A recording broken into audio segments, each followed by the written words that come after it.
म्हणजे असे काय दिवे लावले त्यांनी? या जगात जे दिवे लागतात ते त्यांच्यामुळेच. हो म्हणून फोटो? मग माझा फोटो का नाकारलास तू?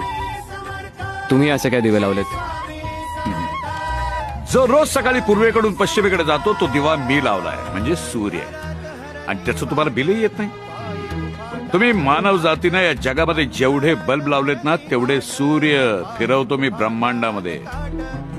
आज थॉमस म्हणाला होता, if electricity is creativity then there should be one creator, but I am not. म्हणजे वीज ही निर्मिती असेल तर कुणीतरी निर्माता असणारच. कोण आहे? मी आहे. व्याकुळलेल्या जीवाचा